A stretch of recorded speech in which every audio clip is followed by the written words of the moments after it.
Българските жени в Европарламента са по-активни от мъжете, които представляват страната ни в Брюксел и Страсбург от лятото на тази година с старта на новия Европейски парламент. Това показва отчета за работата им, качен към профила на всеки от евродепутатите в сайта на институцията, констатира българската преса. В работата на петте дами в делегацията от български евродепутати изпъкват като акценти защитата на правата на децата, миграцията, заетостта и мерките срещу насилието над жените. На този фон в отбора на българските мъже, който се състои от 12 души евродепутати, има доста пасивни, срещат се, разбира се, и изключения, защото това е така. Ще коментираме с една от младите български евродепутатки, Ева Паунова от групата на Европейската народна партия, представител на ГЕРБ. Здравейте! Добър ден, здравейте! Какво е вашето обяснение за тази статистика? Дали това е характерно за българската група или като цяло в Европарламента активността на жените се забелязва повече, отколкото на други места?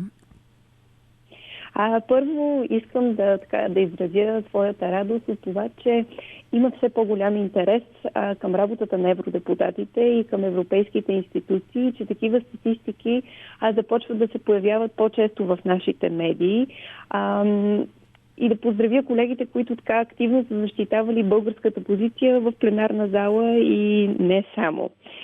Аз не мисля, че полът е определящ фактор за това доколко успешен е един човек в работата си. И винаги съм смятала, че най-важни са качествата, които притежаваме и начина, по който отстояваме нашите решения в Европарламента.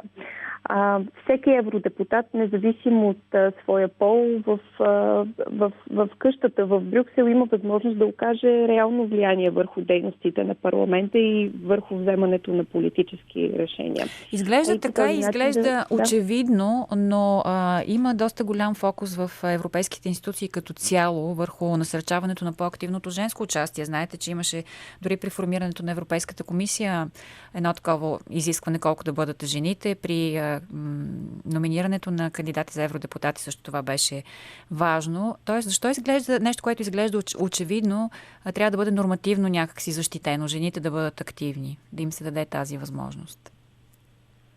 Това е така, абсолютно сте права, но аз отново, въпреки че може би също се възползвам от това, че има този тип насърчаване, който се случва в Брюксел, аз мисля, че то е хубаво. Защо?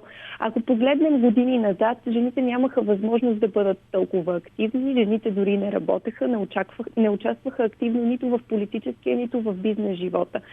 Така че ще отнеме доста дълъг период да се нормализира тази ситуация, т.е. да станем наравно с мъжете. И може би и за това Европейската комисия и имаме и мои колеги евродепутати, които изключително усилено защитават тази позиция, да има по-ясен баланс. Мисля, че е важно. Ние, както доказва тази статистика, на моменти сме по-активни и може би ни е заложено генно по някакъв начин да се занимаваме с няколко неща едновременно и да доказваме нашата позиция. Ние имаме по-различна гледна точка, както младите евродепутати.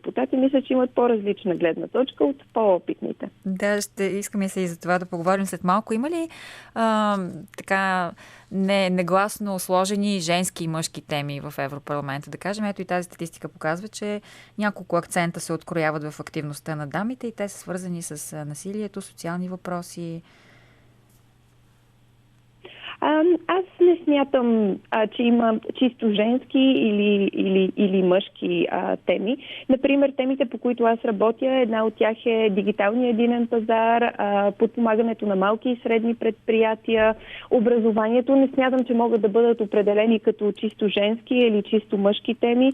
В Европа имаме редица примери. Например, министърката на отбраната в Германия, тя е жена.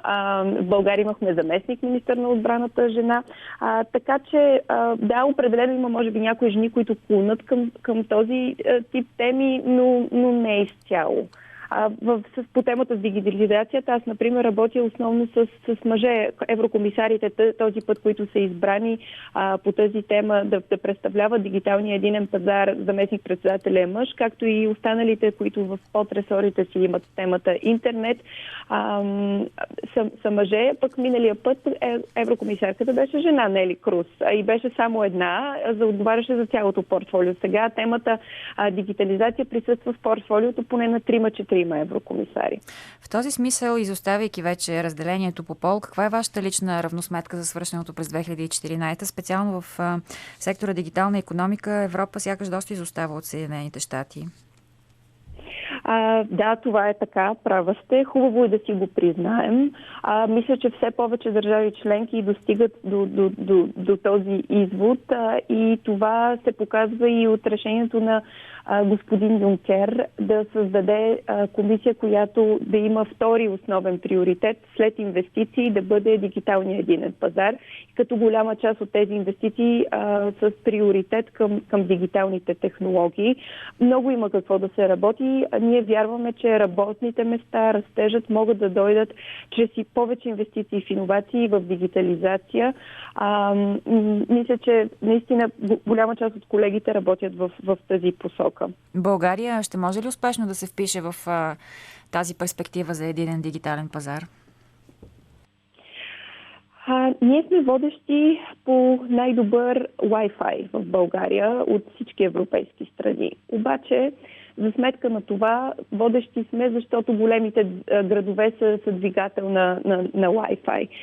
Но, за съжаление, по интернет, достъп на интернет в населените места, т.е. малките населени места, изоставаме значително. Тоест, имаме в една част от класациите сме доста в положителната посока, но има още много какво да се работи, защото дигитален единен пазар не означава само достъп до интернет.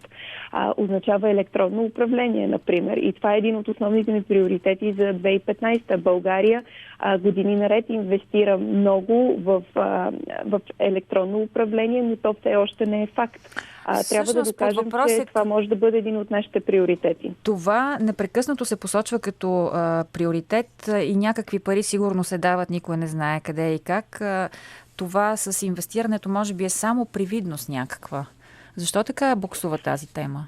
Няма разбиране ли какво трябва да се направи? Аз само преди дни имах среща с Българската асоциация на IT компании, пък моя екип се срещна с заместник министър Борисов, заместник министър на транспорта, който отговаря по тази тема. И всъщност се оказва, извода до който достигнахме с асоциацията е, че това действително е приоритет, но винаги идва нещо по-важно. Наводненията, които по-важни са в момента. Или идва банкова криза. По-важно е да ориентираме усилията си там, за да не стане по-тежко. И винаги има някой друг приоритет, който измества електронното управление и той все остава не на достатъчно преден план. Вече има доста средства инвестирани и това, което планираме е да организираме кръгла маса с участието на заместник вице-президента на Европейската комисия господин Ансип или отговарящия за интернет и технологии господин Отингер, която да се стои в България с участието на поне вице-премиер като представител на правителството. Дори ще се целим директно в министър-председателя да бъде част от тази кръгла маса, заедно с български IT компании и чуждестранни експерти, за да кажем защо е толкова важно да имаме електронно управление. То освен, че ще направи живота по-лесен на гражданите, ще улесни бизнеса, ще има по-голяма прозрачност, а ние толкова силно се нуждаем от прозрачност в работата на институциите. Къде във времето виждате тази кръгла маса? На какъв етап е планирането им? В момента я планираме, може би март или април месец, в зависимост от възможността на еврокомисарите, които бихме искали да участват и да дадат така и своя опит, защото господин Ансип е бивш министър-председател на Естония, които са лидери в електронното управление в Европа. Друг въпрос, по който работите в Европарламента, са контактите с Съединените щати и трансатлантическото споразумение. Една тема, която ще продължи в следващата година и със сигурност ще продължи да бъде приоритетна. Вчера министърът на икономиката Божидар Лукарски обвърза преговорите по това споразумение с визовия въпрос за България. Смятате ли, че е възможно да мине през тази призма диалога? Не мисля, че може по този начин да бъдат обвързани двете теми.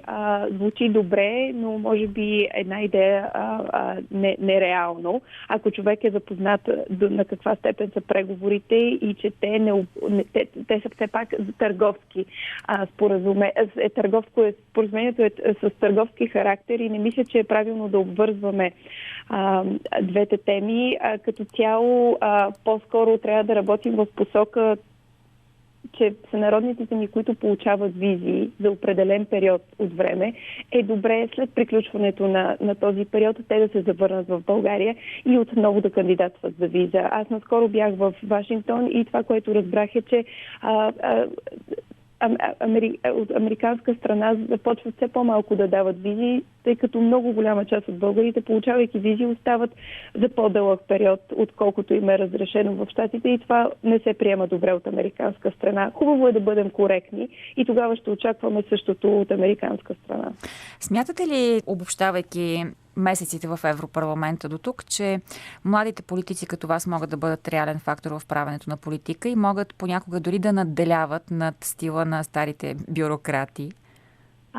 Ще бъда много искрена. Аз мисля, че възрастта ми е най-големия позитив, който мога да имам, защото когато сме по-млади, какъвто и моя колега Андрей Новаков, например, който наскоро се присъедини към нашата група, ние можем да бъдем по-дръзки в решенията си. И да ви давам два примера. Единият е външния министър на Австрия, който е на 28 години, Себастиан Курц, който съвсем наскоро, след като в правителството на Австрия настъпиха редица промени, той беше един от малкото министри, който запази поста си, не беше сменен. И снощи четох едно много интересно интервю на дамата, която създава Teach for All. Това е организация, която работи в сферата на образованието и се бори за по-качествено и по-достъпно образование. В България тя организацията, която изпълнява същата роля, е Заедно в час. И дамата създава организацията точно след като завършва университета, като успява да набере 2,5 милиона долара като стартов капитал и тя казва, най-големият ми позитив беше неопитност. Това, че нямах достатъчно опит и че бях млада, защото когато човек разбере как функционира света, не може да бъде толкова дързък в взимането си на решения. И като казах, че ще съм искрена, да, факт е, че понякога и тук не става въпрос само за младите политици, тук става въпрос и за старите държави членки, някои от които евродепутати са над 20 години в Европарламента. Те обичат да бъдат доминиращи.